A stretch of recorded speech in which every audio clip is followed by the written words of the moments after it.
Bom dia a todos.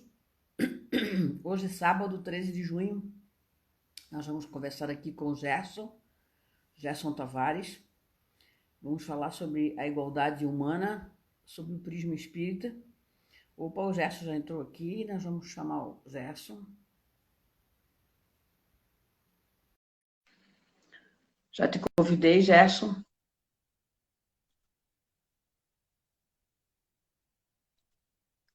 É só tu aceitares o convite aí.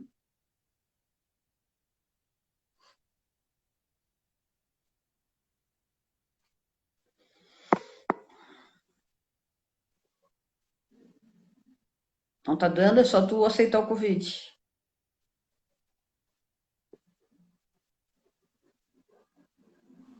Isso. Isso. Só tá escuro, Gerson. Tá escuro. Pois é, mas é o máximo que pode. Daí a gente não te enxerga. Tens que ficar num lugar claro e, além disso, tá virado a câmera. Tens que ficar com a câmera na vertical. De pé? Isso, assim. De pé. Vertical. E tem que ficar num lugar mais claro. Ou então acender uma luz, porque tá bem escuro. Mas, ó, a luz que tem aqui tá acesa e é o lugar mais claro, Margarete. E a gente não te enxerga. Claro, pois é. Não sei como fazer, porque... Essa cortina aí não dá para abrir tudo? Dá. Tens que ficar mais posicionado, que olha bem no meio do vídeo, assim como eu tô mais ou menos, ó. Sim, o teu rosto que... no teu rosto tá vindo, no teu rosto, oi Miroca, bom dia querida, bom dia Viviane, bom dia Alexandre, bom dia. Estamos nos... Margarete. Oi, tá escuro, a gente não enxerga o teu rosto. Eu tô bem em frente para a janela, ó, onde eu tô aqui. Eu também, tô aqui. Tem horas que vem a luz, assim. Tem horas que a luz vem. Mas... Oi, Aldeni, bom dia. As luzes... Oi? As luzes estão acesas, estou aqui bem... Tá no celular ou no computador? No celular. Talvez seja o celular, a resolução dele. Ele é novo? Ser. É novo? Não. Ó, agora a luz veio, ó. Tem momentos que a luz vem. Ó, agora ela veio. Mas a princípio tá... É que tá bem escuro, gente, ninguém te enxerga. Agora tá melhorando, ó. Pois é. Luz para vocês, a minha amiga aqui, Miroca. É porque as luzes estão acesas, estou aqui na janela. Ó, a Viviane tá dizendo para te fechar a cortina, que eu acho que talvez melhore. Pois é, estava fechada. Quem sabe melhora. Ah, melhorou. Deu uma melhorada, viu? Deu uma melhorada, agora eu consigo te enxergar. Porque senão... Isso, assim. Isso, tá bom. Tá bom, querido. Bom dia para ti, Gerson. Para mim é um prazer gigante estar aqui falando contigo de manhã nesse sábado. Então, uma alegria. Uma alegria para nós, aqui falando da nossa doutrina, falando, na verdade, dessa lei, né, que a gente hoje está sendo tão discutida, que são a igualdade social, a igualdade de gênero, a igualdade racial, né, a igualdade racial, de gênero, social, e hoje a gente, infelizmente, somos julgados, né, e colocados em algumas caixas pelos nossos corpos, né, pelos nossos corpos. E a gente sabe que nós estamos aqui, todos vestindo corpos físicos, né, com invólucros, e por algum motivo nós temos aquele corpo físico, né, para resgatar naquela história, naquela situação, alguma coisa que nós precisamos reequilibrar e que nós algum dia desequilibramos, né? Então, a gente vai fazer um bate-papo bem à vontade aqui e falando para pessoas que na maioria não são espíritas, que estão nos assistindo. Tá todo mundo começando a chegar agora, então eu estou dando até os 10 primeiros minutos, o pessoal vai chegando, eu estou dando uma introduçãozinha, né, para que ninguém perca muita coisa. Mas, natural. Ô Gerson, eu vou fazer o seguinte, eu vou eu vou ler aqui. Bom dia, Couto. Oi, a Marilene querida, aqui, ó. Marilene Espírita também, Marilene. Presidente da comissão do idoso da OAB. Está aqui presente, nos prestigiando. Ela gosta um monte de ti, já falou ali. Ela gosta mais de ti, tá, Gerson? Ô, Gerson, eu vou fazer aqui a leitura da pergunta 8. Só vou fazer essa leitura aqui, não vou fazer mais nenhuma. Só para nós provocarmos a conversa, eu vou jogar a bola para ti. Eu vou fazer essa introdução, novamente, para quem está chegando agora. Bom dia a todos. Bom dia de sábado, o sol está um dia quente.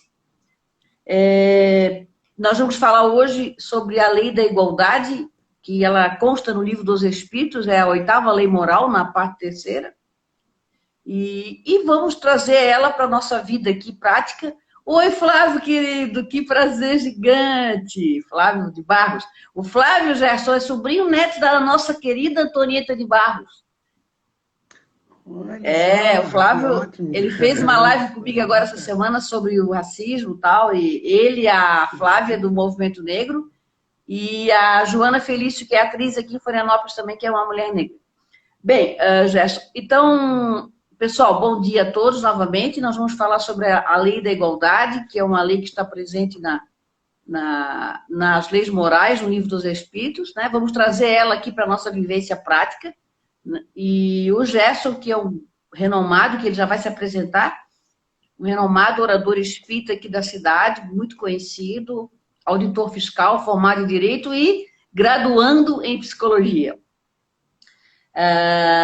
Eu vou, na pergunta 803 do Livro dos Espíritos, a pergunta em que Kardec faz aos Espíritos é a seguinte: perante Deus, são iguais todos os homens? Essa é a pergunta que Kardec faz aos Espíritos. E os Espíritos respondem: sim, todos... Deixa eu fechar aqui. Estou com o computador aqui no colo. Sim, todos tendem para o mesmo fim e Deus fez suas leis para todos. Dizeis frequentemente: o sol, luz para todos. E enunciais assim uma verdade maior e mais geral do que pensais. Todos os homens estão submetidos às mesmas leis da natureza.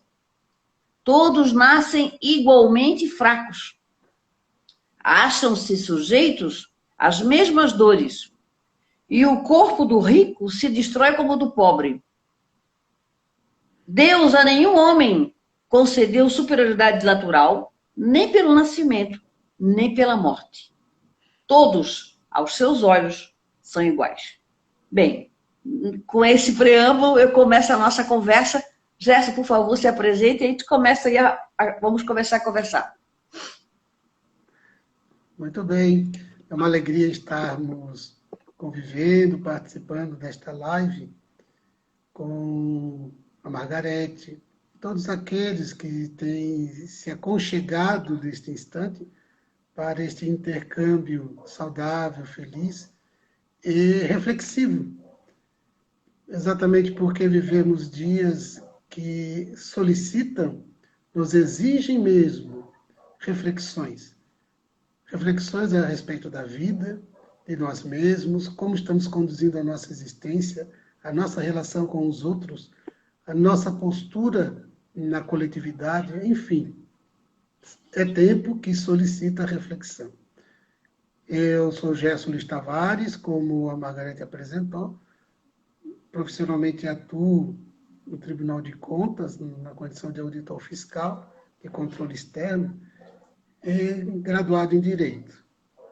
Mas também, como segunda formação, estamos prestes a concluir a Psicologia e, como espírita, trabalhamos na divulgação da doutrina por meio de exposições doutrinárias, as palestras, mas também coordenando grupo de estudos, de tal modo que estamos implicados nesse contexto de vida em sociedade, trabalhando por uma causa, por um ideal, que é o ideal que todos nós postulamos e ansiamos, que é o da liberdade, da igualdade, da fraternidade, do amor que deve luzir em nossas vidas, que deve ser o nosso jeito de ser, o nosso jeito de viver.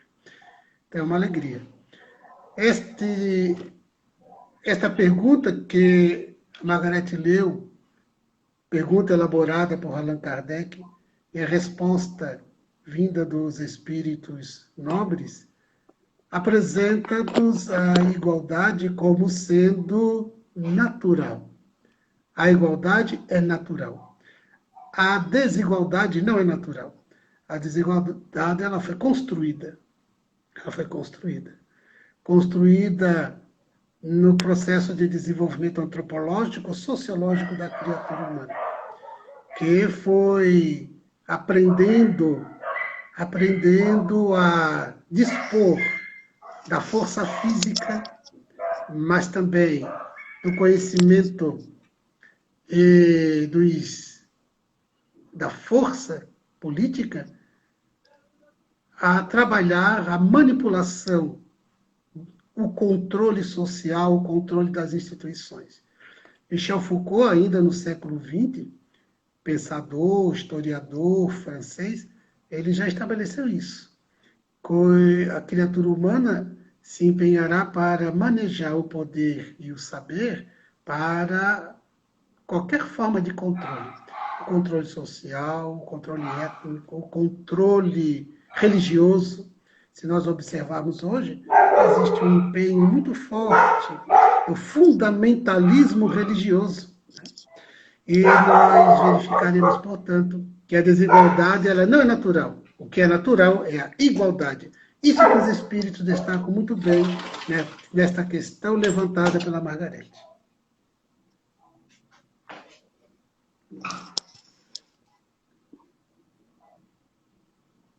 Oi? Muito bem. Então, podemos prosseguir, Margarete? Sim, sim, eu levantei porque o cachorro estava latindo ali.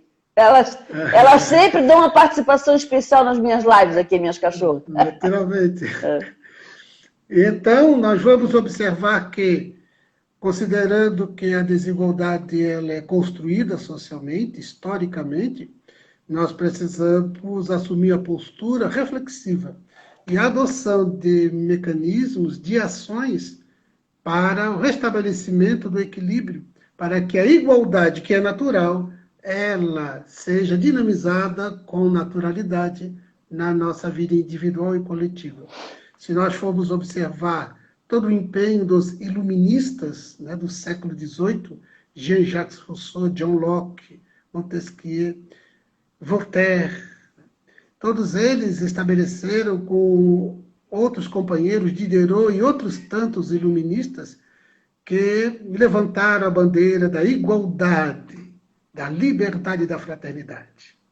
E Allan Kardec, em uma excelente página, oportunamente, valendo-se destes postulados, destas bandeiras iluministas que serviram de fundamento para a Revolução Francesa, desencadeada em 1789, no dia 14 de julho, nós vamos encontrar Allan Kardec fazendo uma reflexão belíssima sobre igualdade, liberdade e fraternidade, essas bandeiras iluministas, afirmando que não é possível que vivamos de forma autêntica a igualdade sem liberdade. Não é possível que vivamos a liberdade real sem igualdade, mas também sem fraternidade. Ele apresenta a interdependência entre igualdade, liberdade e fraternidade, para que todas elas sejam vivenciadas com equilíbrio e com autenticidade. Destacando-se, portanto, neste contexto de século XXI, com as espetaculares realizações da ciência, quando nos é possível fazer viagens interplanetárias cada vez mais audaciosas, com expectativas alvissareiras, com planos espantosos, mas ao mesmo tempo convivemos no cenário terreno ainda as desigualdades, ainda crimes perversos por causa da cor de pele, por causa do gênero, por causa das condições sociais. Então, essas desigualdades, elas precisam ser encaradas com muita coragem, com autenticidade, sem disfarces, sem fuga da realidade, para que nos empenhemos sempre com o objetivo de estabelecermos a igualdade, que pede a liberdade, que solicita a fraternidade. Se esse tríplice aspecto para uma vida feliz, individual e coletiva, não há como se falar de harmonia e de felicidade na Terra. Perfeito.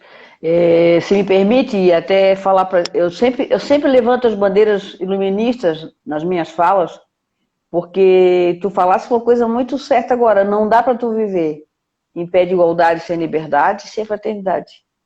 E vice-versa, qualquer um desses três, eles convivem, né? Eles interagem e não tem como tu arrancar um deles para tu conseguir a felicidade, né? A felicidade humana. E, ô Gerson, diante disso e diante do nosso simples e humilde conhecimento espírita, né? Porque a gente sabe muito pouco, o que tu dirias nessas encarnações em que os corpos são negros e ainda a humanidade traz consigo esse julgo racista, esse julgo de superioridade pela supremacia branca, né, a supremacia ariana, né? Tivemos uma segunda guerra que se iniciou por conta dessa situação, né, de superioridade de raça, em que aquele senhor, na época o líder, entendeu que ele teria que depurar, né? Depurar a raça ariana e, portanto, ele teria que extirpar os judeus, os ciganos, os homossexuais na época, enfim, todos aqueles, até mulheres que tinham alguns defeitos, né? Físicos, elas eram... Eu tenho uma amiga que é advogada, que a avó dela já desencarnou, até ela é capaz de aparecer aqui, ela sempre vê as minhas lives, que a avó dela, ela passou pelo crivo nazista para ver se ela não ficou, porque ela tinha um defeito pequeno num pé, alguma coisa assim, e consegui, como era uma coisa muito mínima, ela passou, mas senão ela poderia ter sido assassinada na Segunda Guerra. Então, claro, eu ficaria aqui falando diversas atrocidades que foram cometidas em nome de superioridade racial,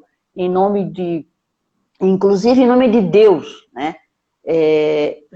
O que tu dirias sobre isso, Gerson? Se nós observarmos o processo histórico das civilizações, encontraremos na antiga Esparta já esse olhar de eugenia, né? Esparta, por ser predominantemente militarista, eles valorizavam muito, desde o nascimento, o varão, porque ele seria um soldado. E se esse menino recém-nascido apresentasse qualquer tipo de deficiência, ele era lançado para a morte. Havia uma pedra de uma altura de um penhasco que ali eram jogados as crianças recém-nascidas que nasciam com algum defeito físico, ou ao longo da infância, por um acidente ou uma enfermidade, a deficiência se manifestasse. E então eram lançadas da altura desta pedra, deste penhasco, para a morte, porque eles precisavam de homens saudáveis fisicamente para as batalhas. Era a perspectiva de eugenia espartana. E essa eugenia atravessou o processo histórico, antropológico e sociológico da criatura humana e alcança essas mentalidades que ainda olham a vida e as pessoas nessa perspectiva da raça pura, a eugenia. É por isso que nós vamos encontrar, você citou o movimento nazista, esse olhar eugenista, e que era necessário construir a raça pura, a raça ariana. Então, todos aqueles que fossem olhados, considerados à margem desta realidade, deveriam ser eliminados, deveriam ser extirpados. É aquele comportamento espartano na atualidade como uma outra forma de ação. E se nós formos observar, toda essa construção é uma construção própria de uma inferioridade moral. Isso utilizando a terminologia, as expressões espíritas, que os próprios espíritos nos ensinam, que é uma inferioridade moral olhar a vida, a sociedade, as pessoas nessa perspectiva de eugenia. A cor da pele, por exemplo, tem a ver com a melanina, né? Essa proteína que, por força de uma região onde a incidência do sol é mais presente, mais marcante, mais inclemente, o que vai o organismo produzir? Proteínas específicas para que se produza a proteção da pele. Então, a melanina. Então, há um escurecimento da pele para a proteção da própria pele, do próprio organismo. Quando as pessoas vão hoje às praias para o bronzeamento, o que elas vão buscar? Vão buscar a agressão do sol para que o corpo se defenda produzindo melanina. É o bronzeamento. Então, historicamente, no processo do desenvolvimento antropológico das comunidades, foi se estabelecendo, por força desta lei natural biológica, que o corpo, aqueles organismos daquela região se defendesse da agrestia do sol. Então, a pele negra, que se fixou nas tessituras genéticas, DNA, e produzem hoje as transferências hereditárias destes registros cromossômicos genéticos. E se nós formos olhar aquelas outras comunidades, outras civilizações distantes daquela agressão do sol, o sol menos agressivo, as peles são claras. E se registra na genética e se transfere pela hereditariedade ao longo das sucessivas gerações. Então, a cor da pele tem a ver com isto. E por causa deste olhar discriminatório próprio da inferioridade moral e espiritual da criatura humana, se estabeleceu, diria Michel Foucault, pelo poder político, pelos conhecimentos acadêmicos e pelo controle social, essas divisões. E então, aqueles tempos do colonialismo fez com que nações usurpassem as riquezas de determinados povos, dominassem o seu território, explorassem todos os seus recursos naturais e as suas forças humanas, fazendo com que aquela região fosse explorada, dominada e não progredisse socialmente. E deixe esse registro histórico que se transcende de uma geração para outra, estabelecendo-se até hoje esse domínio econômico, esse domínio social.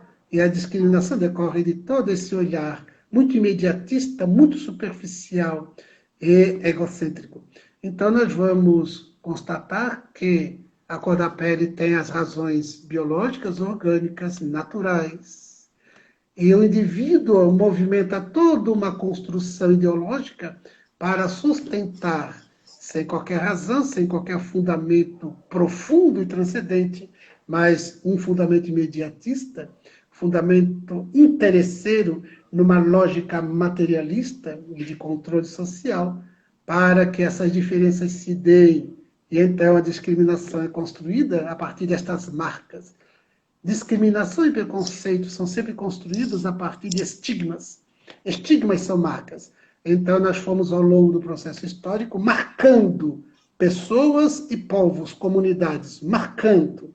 E a partir desses estigmas, dessas marcas, se edificou todos os preconceitos e discriminações. Do ponto de vista espírita, ou da perspectiva da espiritualidade, nós vamos encontrar, portanto, esse estado de coisas na Terra, próprio do desenvolvimento antropológico, sociológico, psicológico, ainda eivado de imperfeições.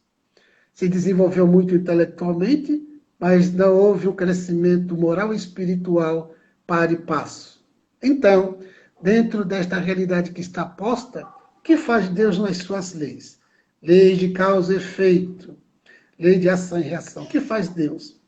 Utiliza-se deste próprio contexto, desta própria realidade, para fazer com que nós, os espíritos em progresso, ainda caracterizados pelas imperfeições, sejamos postos ao longo das sucessivas reencarnações, colocados nas posições sociais, nas condições ambientais, nas condições geográficas, políticas, dentro das nossas necessidades. Gênero também, as condições de gênero dentro das nossas necessidades.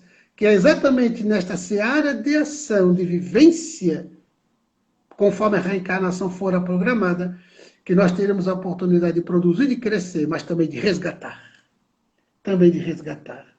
Então, não é de estranhar que aqueles que se valem da discriminação e do preconceito para produzir tanto sofrimento, para dominar, para controlar, para usurpar, para infelicitar em reencarnações vindouras, possam virão em reencarnações naquelas condições. Antes foram as nossas vítimas. Hoje nós seremos as vítimas daqueles outros equivocados. Então, se ainda existe esse contexto, esta realidade no nosso mundo de provas e expiações, Deus se valerá desta mesma realidade para que a gente resgate, para que a gente sinta na própria pele, encarnados, aquela realidade que nós ontem valendo-nos do controle, do poder e do conhecimento, nós usurpamos e infelicitamos.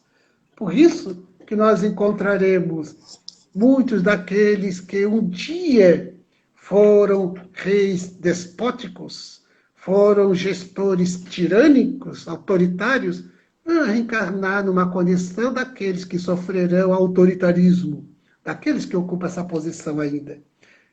Por isso, sim, a doutrina espírita nos coloca que dentro da lei de justiça de Deus, estabelecendo sempre um programa de evolução, e para que a evolução se dê, faz necessário ainda a recuperação moral, os resgates, nós vamos encontrar essa dinâmica da vida na Terra, em um mundo ainda de provas e expiações, essas alterações, essas mudanças no tabuleiro do jogo da vida que nós ocupamos, ora nas posições como provas, como experimentos, como testes de riqueza, por exemplo.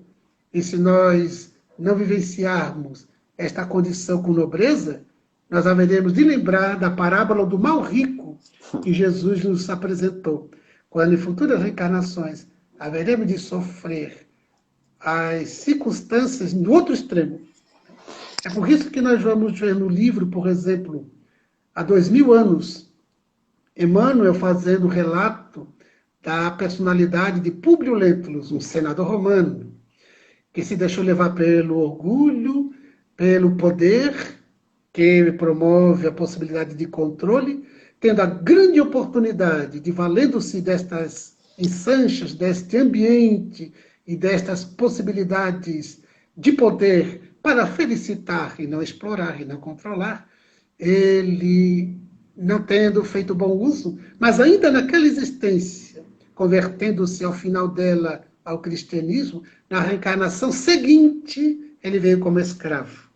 Então, Emmanuel apresenta no livro há 2000 anos depois, 50 anos depois, esta mudança extrema de um polo para outro, de senador romano, daquela civilização espetacular de Roma, na reencarnação seguinte como escravo, para vivenciar um outro extremo. E tendo a oportunidade de resgatar e, ao mesmo tempo, de trabalhar pelo próprio problema. E afora, né, Gerson, a oportunidade que o Públio teve, né, com Jesus, né? Que ele teve a oportunidade... Ele conheceu a Jesus pessoalmente. Conheceu pessoalmente, né, em desdobramento, quando ele pede pela filha, né? E depois, pessoalmente, quando o Pilatos olha para ele e diz, Pilatos diz assim, né? O Pilatos não queria decidir, né, sobre a morte de Jesus. Ele não queria. Ele era pusilânime, né? Ele era tíbio. Ele era a personalidade do pusilânime. Ele tentava passar a bola para qualquer um. Olha, vocês aí, tanto que no final ele acabou passando para os fariseus, mas para os judeus. Mas ele diz, né, para o senador fala, não, isso aqui, essa jurisdição é tua. É tu que tem. Né? Quem não conhece aqui, gente, esse é um livro há 2000 anos, que eu recomendo, quem é espírita, quem não é espírita, é um romance belíssimo, psicografado pelo Chico na década de 40, se eu não me engano, ou 30, em que ele conta uma das encarnações do seu guia, do seu principal guia, que é o Emmanuel, né? Que ele, na pele do senador Públio Lentulus. Então, há 2000 anos é belíssimo, e depois vem, 50 anos depois, que ele é escravo, né? Então, quem puder ler, é um livro mara. Eu já li 2 vezes, e se puder, eu leio a terceira, porque eu sempre vou perceber coisas que eu não tinha percebido. Porque eu lia muito o Chico quando eu era adolescente. Eu assinava o Círculo Espírita. A minha família era espírita desde... Então, todo mês, eu lembro, eu tinha 13, 14 anos, a minha tia deixava eu pegar o ônibus escola, o ônibus aqui perto da escola de aprendizes marinheiros. Ela deixava porque era, imagina, naquela época, 1974, 73, na década de 70. Eu pegava, sou velhinha, viu, Gerson? O corpo aqui já tá um pouquinho, né?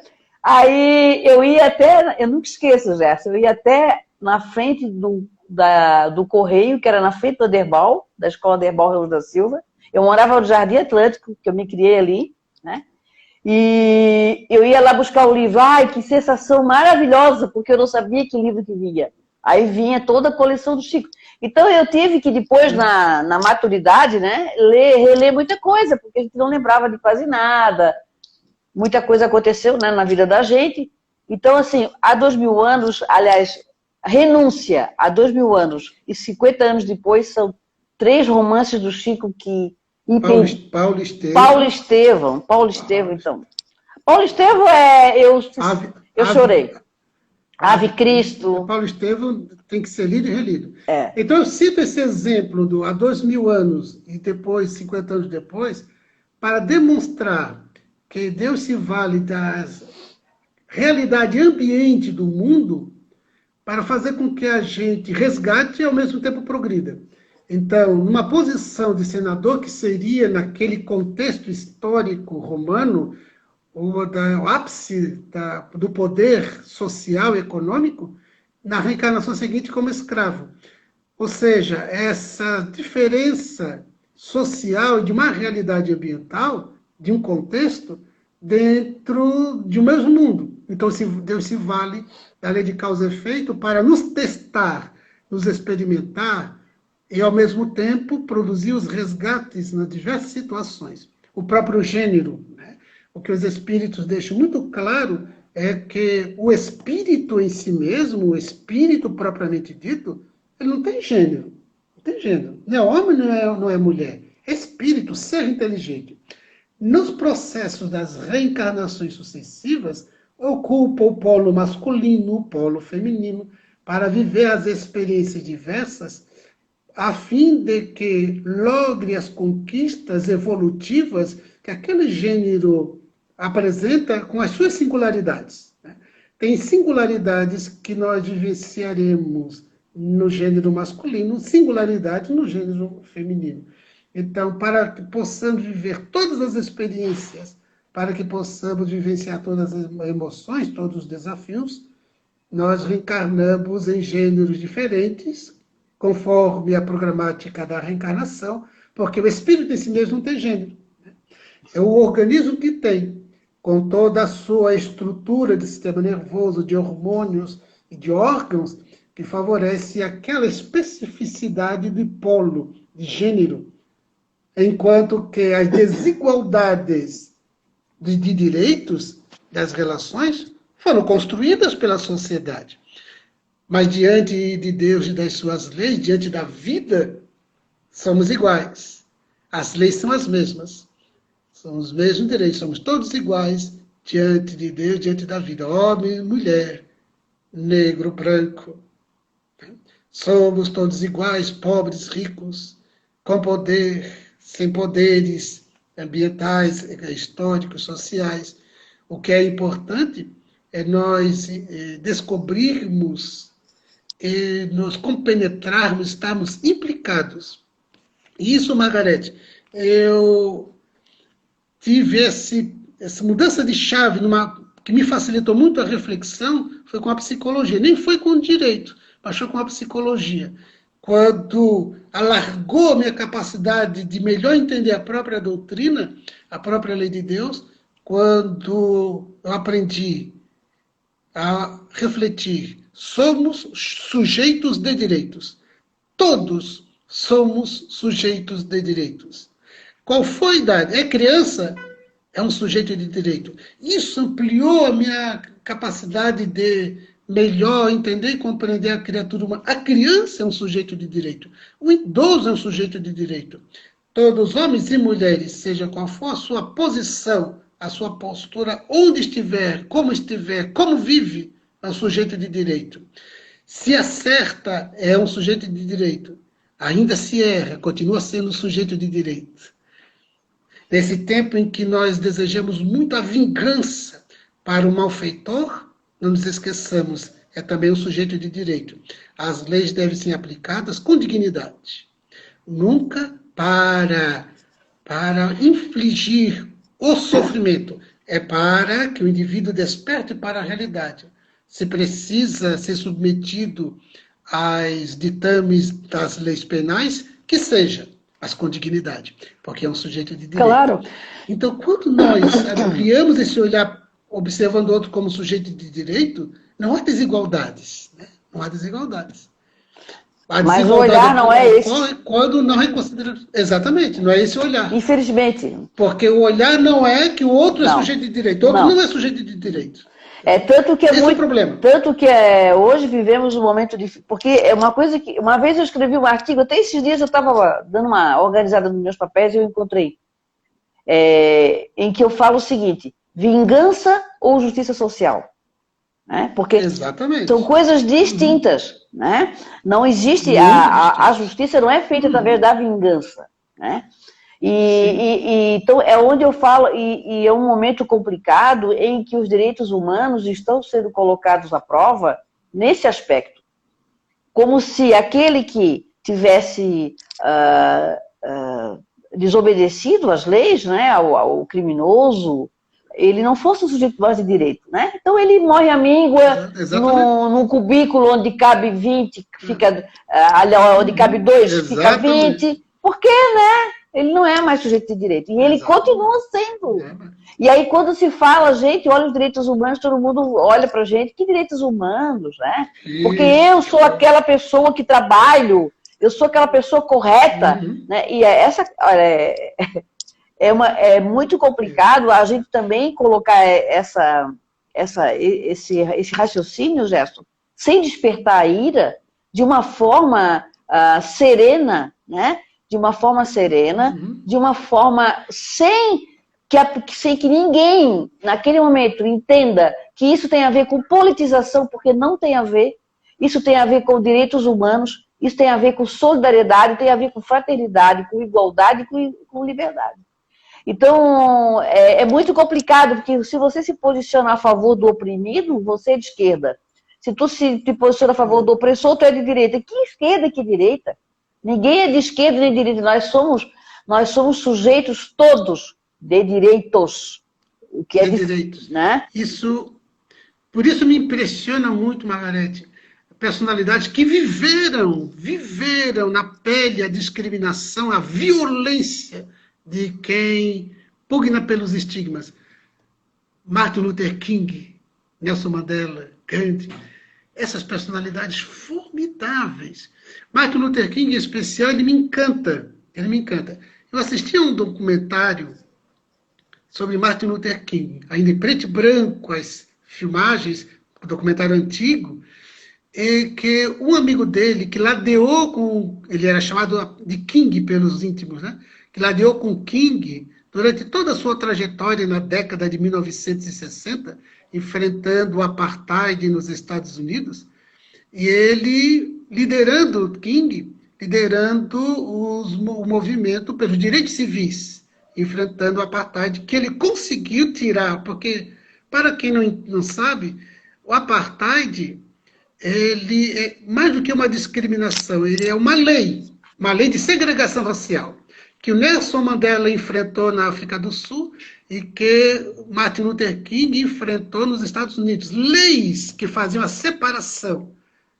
Quem podia frequentar esse restaurante, aquele ônibus, aquele bairro, Então, essa segregação racial nos Estados Unidos. E esse amigo muito próximo de King, ele disse nesse documentário que King tinha esse ideal, né, que nós sabemos historicamente. Mas me chama a atenção da nobreza de King, porque esse amigo disse assim, que Martin Luther King ele tinha um tique nervoso. Tinha um tique nervoso. E, de repente, desapareceu aquele tique. E esse amigo perguntou para Martin, King, e o teu tique? Daí Martin olhou para ele com um sorriso suave e disse, você percebeu? Sumiu. Como, King, você fez que o teu tique nervoso sumisse? Ah, eu fiz as pazes com a morte. Dias depois, seguintes, ele foi assassinado. Então, esse homem notável, sereno, em nenhum instante ele utilizou da violência contra os seus agressores. Uma vez, era o mês de dezembro, ele estava na sua casa com a esposa e a filha. E um homem branco, com um artefato, lançou contra a varanda de sua casa e começou o incêndio. Então, toda a comunidade negra ali, vizinha de Luther, foi fazer o movimento de apagar. Apagaram, controlaram. Imediatamente eles se muniram de revólver, de facas, de garrafas de vidros quebrados para servir de armas. E todos indo na direção dos homens brancos para o conflito. Martin Luther King foi até a varanda, abriu os braços e com a sua autoridade moral disse, baixem as suas armas, voltem para as suas casas. Eu, fulano e Beltrano, a esposa e a filha, nós estamos bem. Nós devemos amar os nossos irmãos brancos. Devemos amá-los, mesmo que não sejamos amados. É fantástico. Em certo momento ele disse assim, a escuridão, o problema da escuridão não se resolve com a escuridão. Uhum. Só a luz pode fazer isso. Uhum. O problema do ódio não pode ser resolvido com ódio. Só o amor pode fazer isso. Então, uma personalidade fantástica. Então, esse líder, que é exemplo de Gandhi, mobilizou multidões e conseguiu retirar o apartheid, porque não existe mais a lei do apartheid nos Estados Unidos. O que existe ainda hoje é o problema racial, da discriminação social. Mas a lei não existe mais, graças a Martin Luther King, que se mobilizou pelo princípio da não violência. Quando Nelson Mandela deixou o presídio, depois de 27 anos de prisão, ele foi condenado à prisão perpétua. Mas os organismos internacionais pressionaram tanto que 27 anos depois ele foi solto. E foi bem num dia de fevereiro, foi o mês de fevereiro do ano de 1990. Eu assisti nas TVs, as TVs televisionando para o mundo inteiro, no momento que ele deixa a prisão. E o close do rosto dele me impressionou. Até hoje eu me lembro. Aquele olhar, a face serena, serena, serena. Depois mostrar as condições da prisão dele. Serena.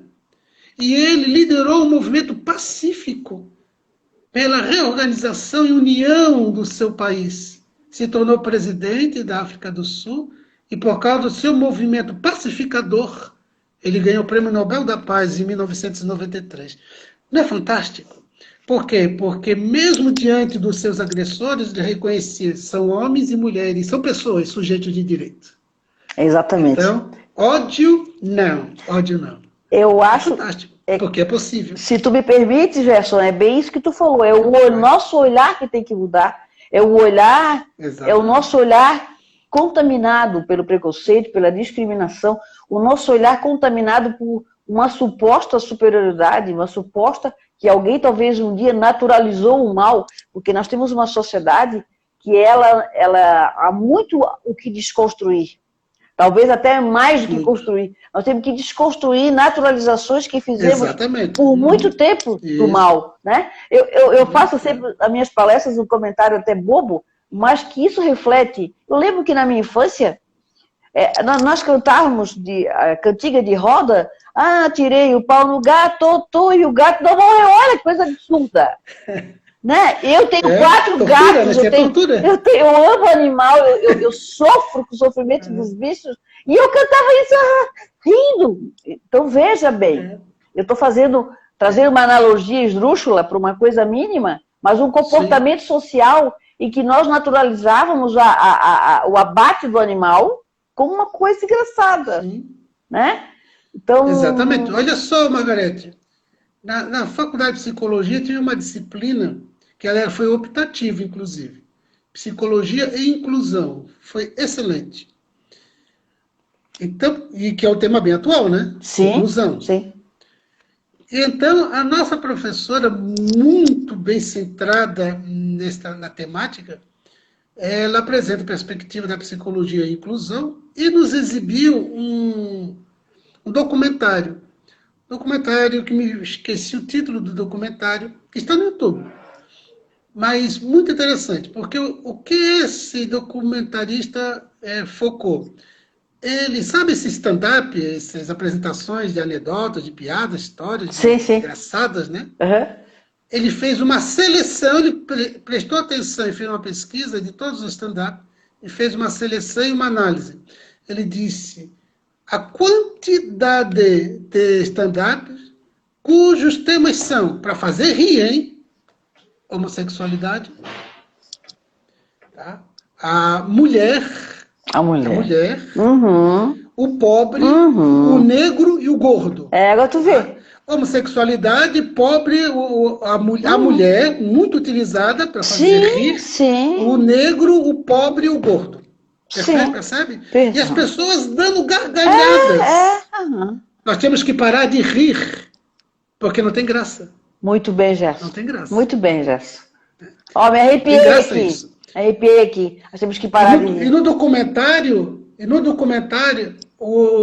aqueles que protagonizam o stand-up, filmando a plateia, homens e mulheres, gordos, todos rindo. Aqui a minha amiga Loura de Blumenau está falando, e a Loura também, né? Da Loura burra, né? Exatamente, a Loura burra. É verdade, exatamente, ele foca isso.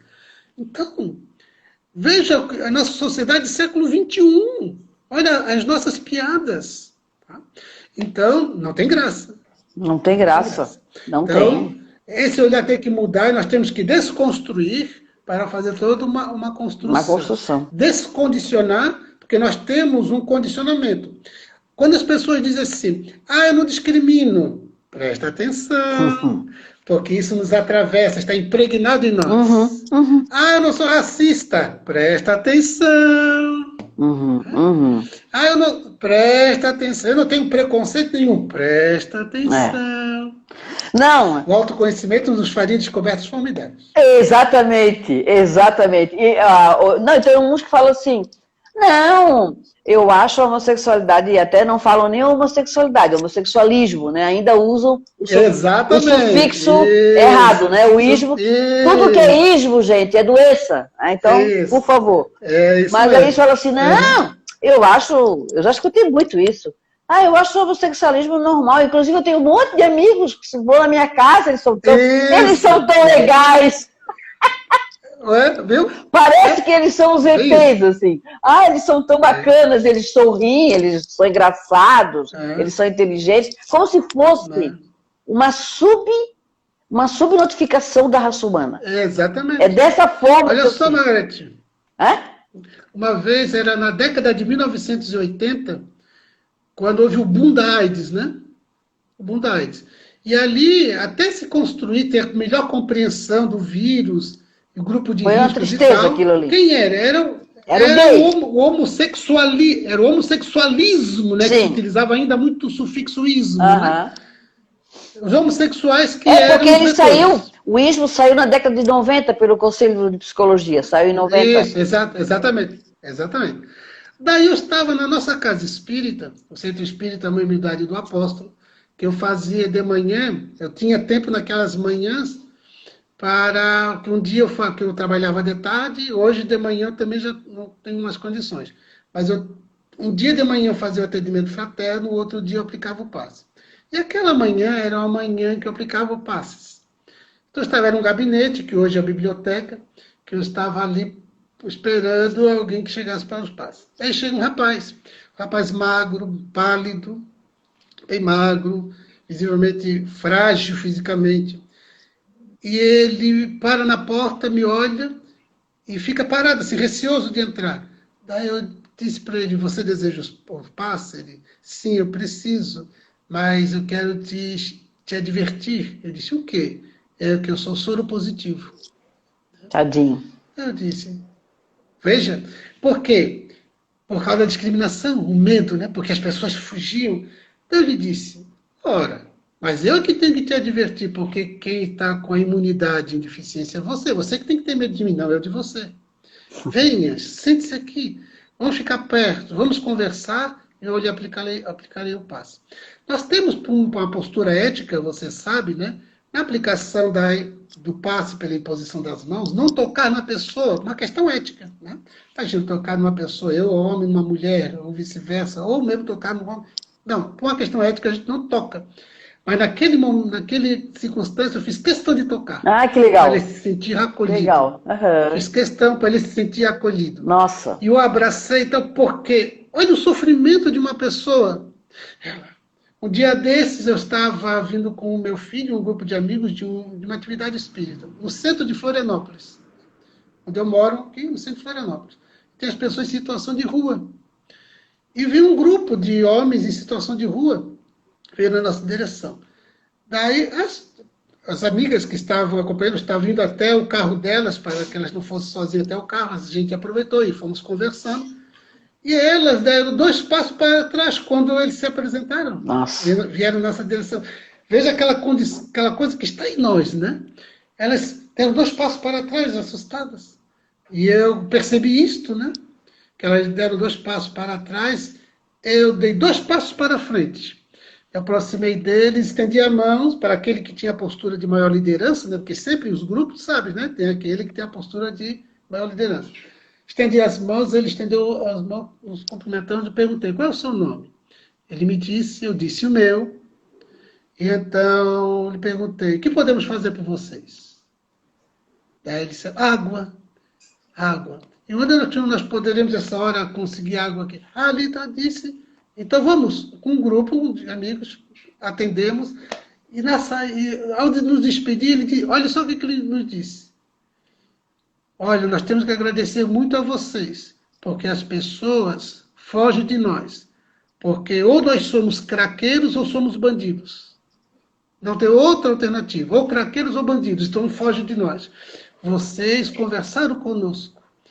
A esta hora, aqui, vocês conversaram conosco. E então nós temos muito a agradecer. Nos despedimos e eu parei com essas amigas de meu filho que estava junto e lhe disse, vocês percebam o que aconteceu? Olha a marca da discriminação que os afetou. E eles naturalizaram isso. Eles naturalizaram. Absorveram, né? Totalmente. Absorveram. Isso é muito grave. É. Então, é a discriminação e preconceito. Se me permite, um outro exemplo, claro, de vários aspectos sociais, tem os raciais, os sociais, os de gênero. Eu estava voltando com o meu filho também. Não sei se ele se recorda hoje, na época ele era adolescente. Eu voltava, tinha passado a tarde na casa da minha mãe, com as minhas irmãs, sobrinhos, um lanche de tarde com a mãe. Voltando, já era início da noite, e era um domingo. E então pensei, amanhã segunda, queria comprar algo para o lanche da manhã, que não tínhamos nada em casa. Preciso comprar alguma coisa. Mas fiquei com preguiça de ir ao supermercado.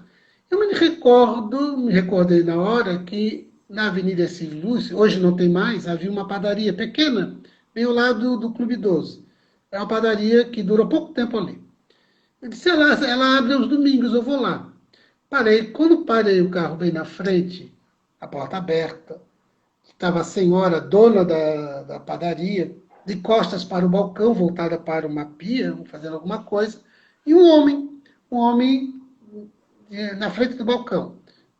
Eu pensei, deve ser um cliente, mas pela postura dele, eu percebi que ele era um homem de baixa autoestima. E então entramos. A mulher viu que entramos, parou de fazer o que estava fazendo, enxugou as mãos, foi até mim e perguntou, o que você deseja? E então eu pensei, o que esse homem está fazendo aqui? Se ele não está esperando ser atendido, é por outro motivo? Mas você, eu perguntei, o senhor está esperando ser atendido? Ele, sim, estou. Eu estranhei, como é que ela não atende ele? Então eu lhe disse, Não, então a senhora atende o primeiro, ele está na minha frente, depois você me atende com calma. Ah, tá, ela disse. Daí perguntou, ele pediu 3 pãezinhos, ela deu 90 centavos, ele colocou a moeda sobre o balcão, esperando o troco dele. Ela deixa a moeda sobre o balcão e pergunta para mim, e você? Eu lhe disse, agora a senhora dá o troco para ele, depois me atende. Meu Deus. Ah, tá. Foi até a caixa registradora, pegou 10 centavos, deu para ele. O homem, antes de ir embora, apertou as minhas mãos e disse, parabéns, o senhor atende melhor que a dona. E foi embora. É, que coisa. Daí nós entramos no carro e eu disse para o meu filho, você prestou atenção no que aconteceu? Porque o homem de aparência socialmente mais modesta foi discriminado. Nós chegamos de carro, é um carro simples, mas é carro. Uhum. Chegamos de carro, de aparência social melhor do que a situação dele, e então ela já discriminou, já classificou, e então já me deu o poder de ser atendido, independente do outro na minha frente. É. Daí eu disse para o meu filho, nós não podemos, não devemos jamais permitir isto. Nós temos que assumir a postura daqueles que trabalham pela igualdade. Perfeito. Então, Gerson, nós temos tipos de... 3 minutos.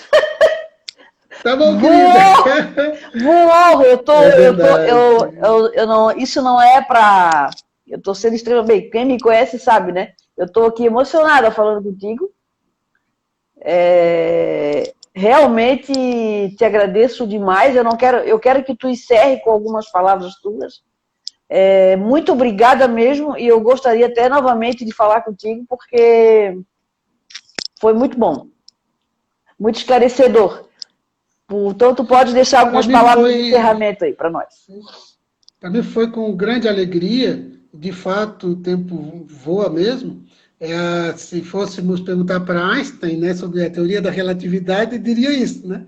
O tempo bem aproveitado passa rápido. E com alegria, né, com a disposição de viver o que a gente ama. E nós amamos, eu particularmente amo a verdade, amo a palavra proposta de vida feliz, de vida pacífica, pacificadora. A minha fala, para encerrar para todos que nos acompanham, é que neste contexto que nós estamos vivenciando, com uma contemporaneidade tão rica de possibilidades científicas, tecnológicas, mas ainda com grandes desafios morais, éticos e espirituais. Então, nossa proposta, coloquemos-nos em reflexão. Coloquemos-nos em reflexão. Saibamos desenvolver a empatia e, especialmente, busquemos em Jesus o código moral de vida. Jesus é indiscutivelmente o nosso Rei Solar, o nosso Príncipe da Paz. É Ele a quem devemos seguir. É com Ele com quem devemos nos identificar. Todo o mal que existe na Terra é ainda pelo distanciamento do bem. Distanciados de Jesus, o que somos? Quem somos? Nos aproximando dele, nos libertamos. Quando Jesus propôs, conhecereis a verdade vos libertará, é a verdade sobre a vida. É a verdade da igualdade. É a verdade da liberdade autêntica, responsável. É a verdade do amor, da caridade. É a verdade sobre nós. A verdade sobre nós se conquista pelo autoconhecimento. A verdade sobre nós liberta, como dizia Carl Gustav Jung, da psicologia analítica. Não te iluminarás, falando sobre iluminação, né? A autoiluminação. Não te iluminarás pensando em seres iluminados. A tua iluminação se dará quando descobrires a tua escuridão. Nossa escuridão, as nossas sombras, nós descobrimos pelo autoconhecimento. Então, nesses dias desafiadores, tempos de pandemia, saibamos manter a tranquilidade, a serenidade, a confiança em Deus. Nada está errado.